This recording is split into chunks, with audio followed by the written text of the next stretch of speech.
Graça e paz, meu querido irmão e meus amigos. Estamos de volta para partilharmos mais uma mensagem de Deus para o seu coração.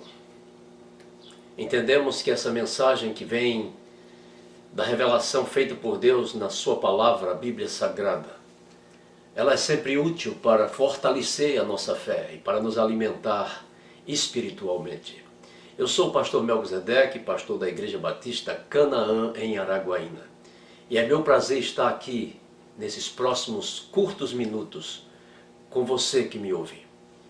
Desejaria ler um texto que vem da Palavra de Deus, que está em Malaquias 3:6, para começarmos a meditar nessa palavra. Está escrito: porque eu, o Senhor, não mudo. Vós, filhos de Jacó, não sois consumidos. Essa é uma revelação de Deus, e uma expressão que vem do coração de Deus para o seu povo, para alertá-los da necessidade que têm de viverem sob a sua companhia e sob o seu cuidado. Essa não é a primeira vez que Deus reclama do seu povo. Essa não é a primeira vez que Deus faz assim uma declaração tão negativa sobre o seu povo. Houve outro momento, lá em pelo menos um outro momento, existem muitos outros momentos, mas há um outro momento ao qual eu gostaria de me referir, que está em Isaías, no capítulo 65, versículo 2, quando Deus fala pela boca do seu profeta, dizendo: todo dia eu estendi as mãos para um povo rebelde, que anda por caminho que não é bom, que anda por caminhos dos seus próprios, da sua própria vontade e pensamento. Esse é um outro momento que Deus reclama da sua gente. Jeremias fez uma outra reclamação, Deus dizendo pelo profeta: o meu povo fez duas maldades. A mim me deixou mananciais de águas vivas e passou a cavar para si cisternas rotas, rachadas, que não podem conter as águas.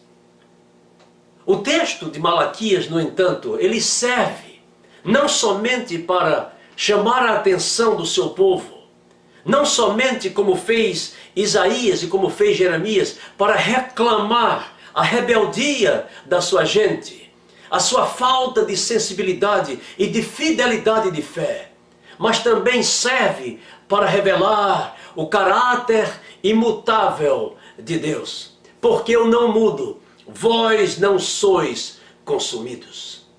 A Bíblia revela para nós qual é o real caráter de Deus. E João, na sua epístola, na sua primeira epístola, no capítulo 4, versículo 8, João diz: Deus é amor. É aquele Deus do cuidado, é aquele Deus que olha para a sua gente, se ira por causa dos seus erros, mas o seu amor de pai se derrete quando vê a sua gente errada, pensando que está caminhando por caminhos que geram a vida. Quando é exatamente o contrário. Distante de Deus, você não encontra a vida. Você encontra-se exatamente com aquilo que vai destruí-lo. Ainda que o faça de uma maneira leve, boa, e que lhe faça acreditar que você está feliz e realizado. Longe de Deus não há vida. Então Deus é amor. É por isso que Deus cuida da sua gente, apesar de se irar com o pecado cometido pelo seu povo. A Bíblia também apresenta Deus como sendo Deus de misericórdia. O Deus cuja misericórdia não tem fim, disse Jeremias no seu livro de Lamentações, capítulo 3, versículo 22. As suas misericórdias se renovam a cada manhã. As suas misericórdias não têm fim, são para a eternidade. E é assim que Deus se revela à sua gente, tentando alcançá-la com a sua misericórdia e com o seu amor. Mas Deus também é o Deus que dispensa do seu trono a graça. Graça significa favor imerecido. Deus envia o seu presente para nos alcançar. E o presente de Deus é sempre a sua revelação pessoal entre nós, para trazer esperança ao nosso coração. Deus, Ele não destrói o seu povo porque isso não lhe dá prazer. Deus não tem prazer, diz o escritor sagrado Ezequiel, o profeta Ezequiel, no capítulo 18, versículo 32, ele diz: eu não tenho prazer na morte de ninguém. O versículo 33, ele diz: porque eu não tenho prazer na morte do homem perverso, antes eu quero que ele encontre a verdade para que viva, para que ache a vida.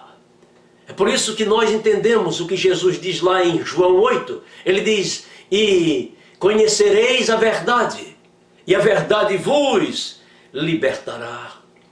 A Bíblia nos ensina muitas maravilhosas coisas sobre a ação de Deus contra o pecado dos homens.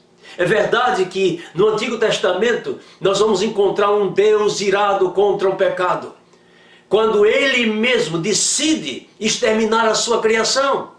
A história de Noé e a sua arca é um desses momentos, quando Deus olha do céu à terra e todos haviam se pervertido, todos haviam se desviado e ninguém buscava fazer o bem.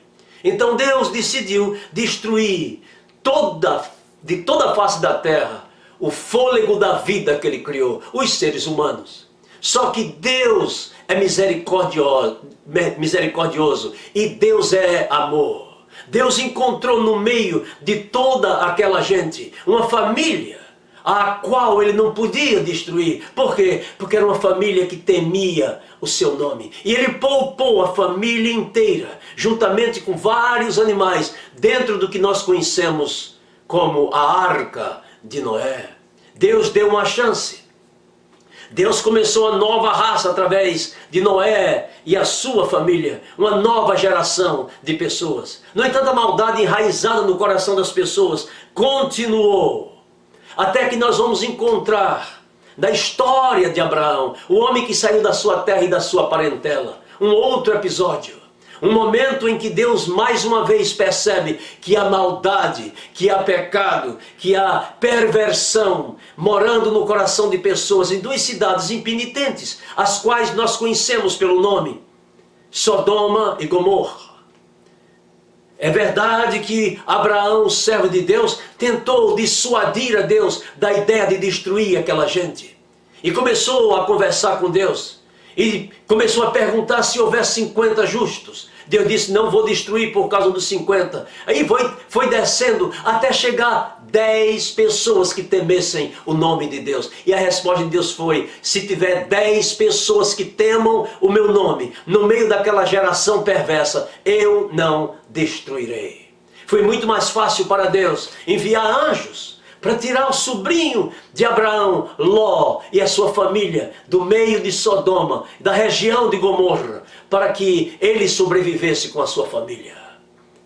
Deus não tem prazer na morte do ímpio, porque se o ímpio morrer na sua impiedade, Ezequiel já gritava: a alma que pecar, essa morrerá. E a palavra morrer aqui não é apenas ir para o túmulo, mas é morrer eternamente e ser afastado de Deus por toda a eternidade. Não é da vontade de Deus? Aliás, o apóstolo Paulo, em 1 Timóteo, no capítulo 2, versículo 4, ele pregava ao jovem pastor, dizendo: Timóteo, não é da vontade de Deus que ninguém se perca, mas que todos cheguem ao conhecimento da verdade e se arrependam. O nosso Deus é um Deus que não muda. O nosso Deus não muda. Tiago já dizia que nele não há mudança e nem sombra de variação.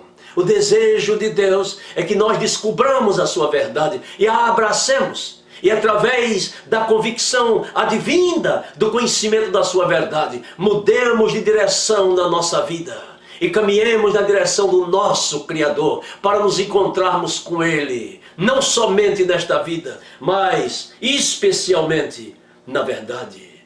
Deus não muda. Deus faz promessas maravilhosas para os pecadores. Deus promete aos pecadores que Ele vai alcançá-los se esses pecadores deixarem os seus maus caminhos, se arrependerem e se voltarem para Ele. Foi Moisés que escreveu lá no livro de Números 23:15, Deus não é homem para mentir, e nem filho de homem para se arrepender. Se Ele prometeu, Ele o fará. E se Ele falou, Ele cumprirá. Deus cumpre as suas promessas. Deus fez promessas ao ser humano desde o Éden.